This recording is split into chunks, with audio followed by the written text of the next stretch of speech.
할렐루야. 신명기 6장 말씀 함께 나누겠습니다. 우리가 신명기 6장이 우리에게 굉장히 중요한 말씀인데, 사실은 이 신명기 6장 속에서 하나님의 마음과 하나님의 뜻과 하나님의 목적을 우리가 분명히 알 수 있습니다. 그래서 우리가 하나님 말씀 앞에 어떠한 이유로 하나님께서 우리에게 이것을 말씀하시는가 바로 보아야 하고, 계속해서 말씀을 나눌 때 계속 하나님께서 우리에게 일러주셨는데, 하나님은 은혜의 하나님이다. 하나님 우리를 멸망시키고 멸절시키기 위하여 계명을 주고 귀를 주는 것이 아니고, 이 말씀을 통해서 우리를 살리고 회복해 하시고 또 구원의 길로 인도하시고자 하는 것이 하나님의 마음이다. 우리가 이것을 알고 말씀 앞에 늘 서 있기를 주의 이름으로 축복합니다. 6장 1절에 이는 곧 너희 하나님 여호와께서 너희에게 가르치라 명하신 바 명령과 규례와 법도라 너희가 건너가서 얻을 땅에서 행할 것이니 했습니다. 하나님께서 이 백성들에게 하나님 주신 명령을 행하라, 이 행하는 것을 가르쳐 주고 있습니다. 그래서 하나님께서 이 명령을 주실 때 우리에게 뭘 하라고 하냐? 가르쳐 주셨다. 가르쳐 주시고 가르치라 하신다. 우리가 이 말씀을 따라서 행할 때 어떻게 하냐? 하나님의 가르침을 받은 대로 행하고, 그것을 또한 나와 내 자녀와 내 손자가 그것을 듣고 그 가르침을 입어서 그것을 행하도록 해야 된다라는 겁니다.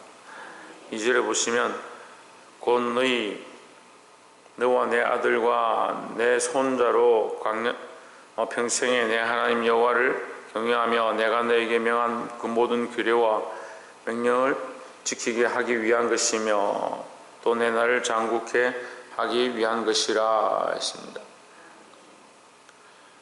자, 이 6장에서 보면 이 자녀들에게 가르치라를 3번 말씀하십니다. 가르치는 것, 우리가 이것을 행하는 것도 중요한데 가르치는 것이 중요하다. 그러면 누구에게 가르치냐? 첫 번째는 나에게 가르치고, 두 번째는 내 아들에게 가르치고, 세 번째는 내 손자에게 가르치는 겁니다. 이것은 뭘 말합니까? 이게 전달하는 겁니다. 우리가 이 하나님의 말씀과 명령을 들었다면 그 말씀과 명령이 내가 이 말씀을 들어서 나만 듣고 행하면 되지, 천만의 말씀입니다. 이게 복의 말씀이다 분명히 말씀드렸습니다. 처음 시작할 때 이게 은혜의 말씀이다라고 우리가 함께 나눴습니다. 우리가 그것이 은혜의 말씀인 줄 알고 아멘 했습니다. 그럼 내가 은혜의 말씀, 나도 말씀을 들어서 은혜가 되어지면 내 자녀도 이 말씀대로 살아서 은혜가 되어져야 되죠. 근데 우리가 어떻게 생각하냐면, 내가 어렵게 힘들게 신앙생활하고 참 나는 정말 열심히 했는데 내 자녀들에게 우리 자녀들도 이렇게 고생시키고 열심히 하도록 해야 되냐, 그런 생각합니다. 그럼 우리 생각 속에 뭐가 끼어 있는 겁니까? 이 말씀이 힘들고 어렵고 내가 하는 말씀대로 사는 게 괴롭다라는 생각을 가지고 있는 겁니다. 그래서 내가 새벽 제단을 쌓고 하나님 앞에 나오고 기도하고 헌신하고 11조를 드리고 나는 이렇게 하지만 내 자녀들은 이렇게 하면 힘들 건데 라는 생각을 하고 있는 거죠.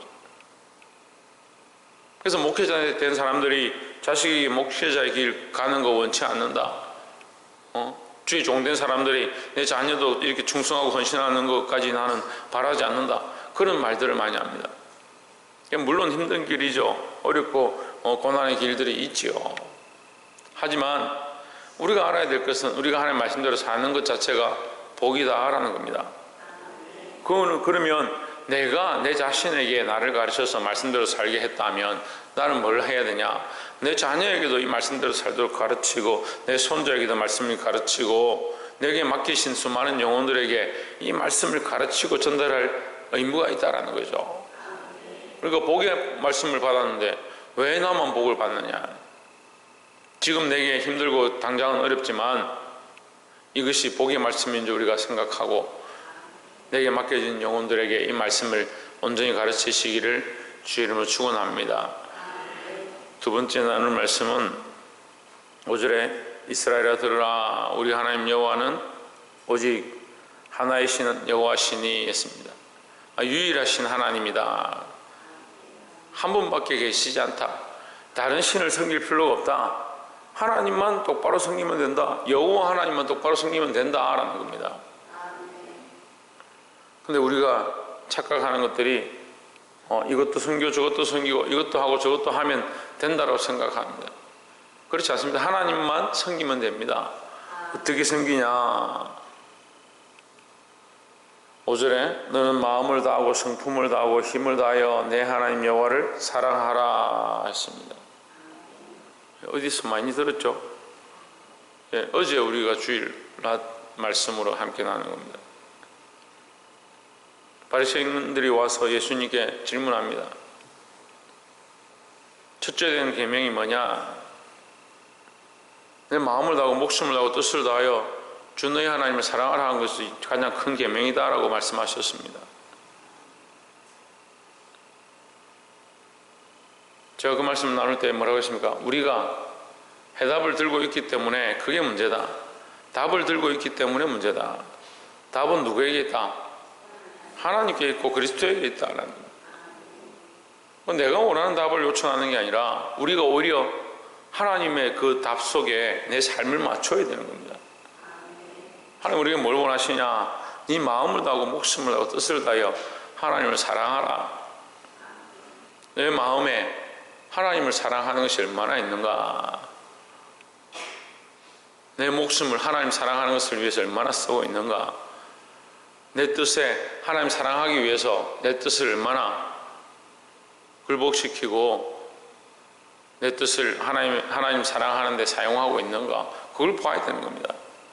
근데 내 목숨, 내 시간, 내 마음, 내 뜻, 내 정성을 나를 위해서 많이 씁니다. 또는 내가 원하는 목적들을 위해서 씁니다. 그러면서 우리는 조그만 시간들 내서 하나님 앞에 드리니까 이것이 내가 하나님을 사랑하는 방법이다. 계속해서 변하지 않습니다. 하나님 우리가 변해가는 방법이 뭐냐? 하나님 사랑하는 것을 회복하는 겁니다. 그 무엇보다 하나님 사랑을 우선순위로 삼고 마음을 다하고 목숨을 다하고 뜻을 다하여 하나님 사랑하기 시작할 때에 우리 삶에 하나님 주신 거룩한 도전과 변화가 일어날 줄 믿습니다. 이것이 하나님의 사랑의 방법이다. 하나님 사랑하라. 근데 제가 이 말씀을 읽으면서 놀란 게 뭐냐면 하나님께서 이 나를 하나님을 사랑하라 이렇게 하시면서 하나님은 질투하는 하나님이다 이렇게 말씀하시는 거예요. 그럼 무슨 말입니까? 하나님은 우리를 사랑하고 있다라는 거죠. 하나님은 정말 마음을 다해 우리를 사랑하시는데 항상 우리를 향하고 계시는데 항상 우리와 함께 하시는데 우리는 뭐하고 있다? 우리는 뭐하고 있다? 우리는 항상 하나님을 사랑하고 있지 않다라는 거죠. 그러니까 하나님 질투하시는 겁니다. 나는 유일한 하나님이다. 나는 하나밖에 없다. 나는 여전히 너희를 사랑하고 있다. 나는 이 사랑이 변치 않는다. 항상 너희를 사랑하고 있다. 그럼 너희는 뭘 해야 되냐? 너희가 나를 사랑하면 된다. 그럼 이 사랑이 이루어진다. 남녀간의 사랑 속에서도 하나님의 사랑을 가르쳐주는 모양입니다. 그 그림자예요. 남녀간의 사랑이 하나님의 사랑의 그림자예요. 부모님의 사랑이 하나님의 사랑의 그림자인 것처럼 하나님의 사랑도 우리를 향하신 그 사랑의 그림자입니다. 제가 말을 잘못했네. 그 남녀간의 사랑도 하나님의 사랑의 그림자입니다. 부모님의 사랑이 하나님의 사랑을 많이 닮았다. 왜? 무조건적인 사랑이니까. 그럼 하나님의 사랑이 무조건적인 사랑인 줄 알면 우리도 어떻게 해야 됩니까? 무조건적인 사랑을 하나님께 할 수 있어야 됩니다. 그러니까 뭐 하십니까? 네 마음을 다하고 목숨을 다하고 뜻을 다하여. 그러니까 오늘 여러분 돌아가셔서 한번 생각해 보십시오. 내가 내 마음을 얼마나 하나님을 사랑하는 데 쓰고 있는가? 내 마음에 얼마나 많은 부분들이 하나님을 사랑하는데 적용되어지고 있는가? 내 목숨에 얼마나 많은 부분들을 하나님을 사랑하는데 사용하고 있는가? 내 뜻을 얼마나 하나님 앞에 굽혀서 하나님 사랑하는데 굴복시키고 있는가? 점검할 수 있는 저와 여러분 되기를 주의 이름으로 축복합니다. 마지막 세 번째로 26절에 여호와께서 우리에게 이 모든 길을 지키라 명하셨으니 이는 우리로 우리 하나님 여호와를 경외하며 항상 무엇을 누리고 뭘 누리고 복을 누리고 복을 누리게 하기 위함이며 또 여호와께서 우리로 오늘날과 같이 생활하게 하려 하심이라. 오늘날과 같이 생활한다 이 말이 복을 누린다 이 말입니다. 너희가 지금 이 생활하고 있는 것이 살아가고 있는 것이 뭐다? 복이다. 지금 너희가 살아있는 것 자체가 뭐다? 복이다. 너희가 하나님 앞에 있는 것 자체가 뭐다? 복이다. 너희가 하나님을 알고 있는 것 자체가 뭐냐? 복이다. 하나님이 너희를 사랑하고 있는 것을 아는 것이 뭐냐? 복이다. 그래서 내가 너희를 사랑하고 있으니까 너희도 나를 사랑해라. 그래서 내가 너희가 나를 사랑하는 방법을 가르쳐 주는 것이 뭐다? 규례와 법도다.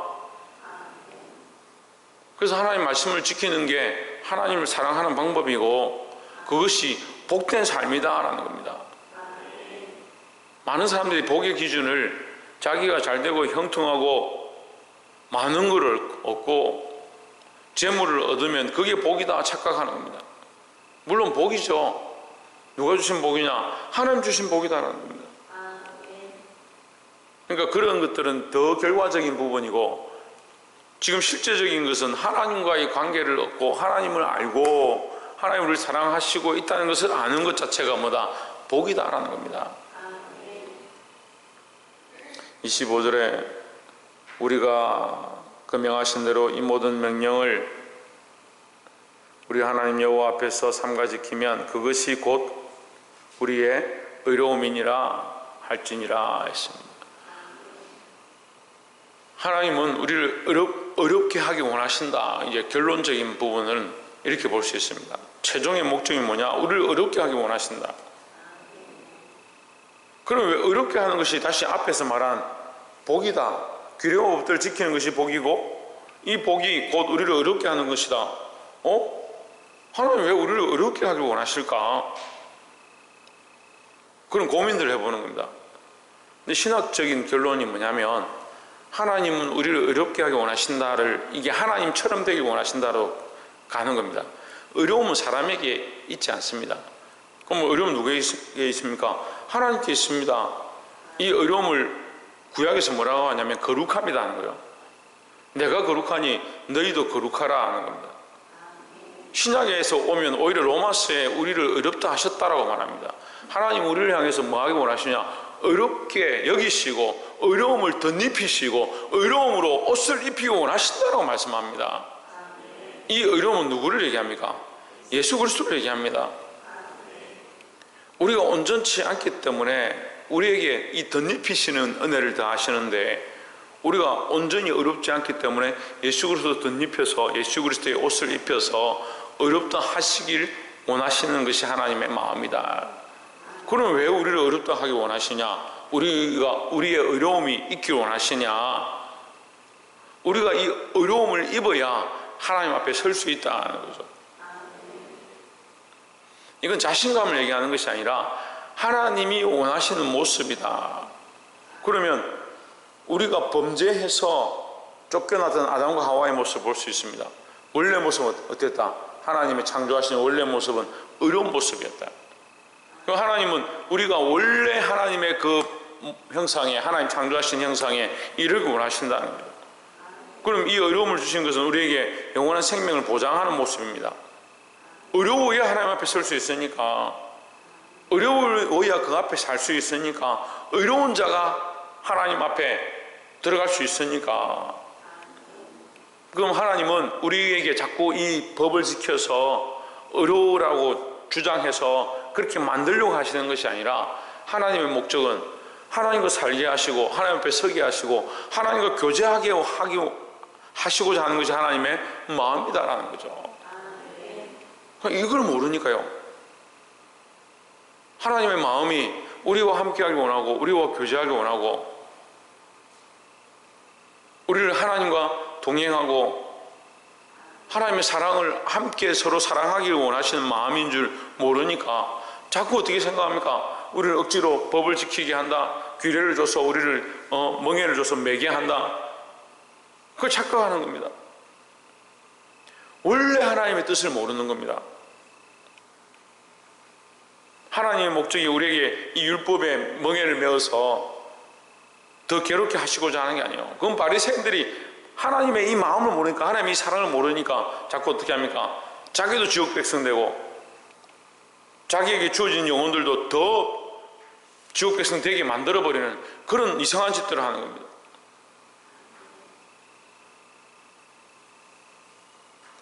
더 쉽게 얘기하면 결혼 생활을 우리가 한다 합시다. 부부 생활을 하고 결혼 생활을 하는데 남편이 아내를 사랑하지 않고 아내가 남편을 사랑하지 않고 그냥 의무감에서 이 집안을 지키고 꼬박꼬박 그 집에 들어오고 그 시간들을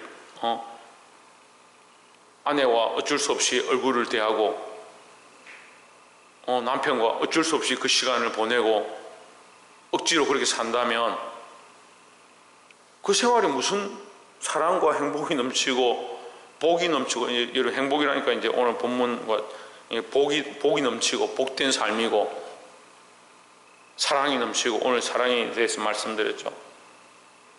교제가 넘치고 기쁨이 있냐, 그 사람에게는 이미 그 생각이 떠나고 마음이 떠나고 사랑이 식어진 그 집안의 그 가정의 그 사랑의 관계는 이 사랑의 관계가 아닙니다. 비참한 거죠. 하나님 우리에게 뭘 주기 원하냐? 의로우심을 주기 원한다. 이 사랑이 회복되어지고 하나님과 교제하기 원하고, 그게 하나님의 마음인데 우리는 자꾸 하나님 앞에 나와서 뭘 생각하냐? 율법을 생각해서 의무감에 이걸 지켜야 되고 이걸 해야 되고, 이게 복인 줄 알고 이게 은혜인 줄 알고 이게 사랑인 줄 알면 나도 이 말씀대로 살고자 몸부림치고 이것이 나를 어렵게 하고 정결케 한다면 나도 내 자녀들에게 이 의로움과 이 정결함과 이 하나님의 사랑과 이 복의 길들을 가르쳐 줘야 되고, 내게 맡겨진 수많은 영혼들에게 이 길을 우리가 전달할 수밖에 없는데 내가 억지로 이것을 지고 가니까 신앙생활 하는 것들이 힘들고, 하지 않으면 목사님 눈치가 보이고 사람들이 나를 뭐라고 생각할까, 그래서 억지로 하고 있는 뭡니까? 하나님의 사랑은 잊어버리고 율법과 격식에 매어버렸다는. 하나님 우리에게 복 주기를 원하시고 우리를 어렵다 하셔서, 어렵다 하심을 왜 주셨다고요? 왜? 하나님과 교제하게 하기 위해서 주셨다고요. 하나님의 마음은 교제하기 원하고 복 주기 원하고 우리와 이 사랑의 관계를 회복하기 원하신다라는 겁니다. 이것을 깨닫고 이것을 실천하고 또한 전달할 수 있고 가르칠 수 있는 저와 여러분 되시기를 주의 이름으로 축복합니다. 기도하겠습니다.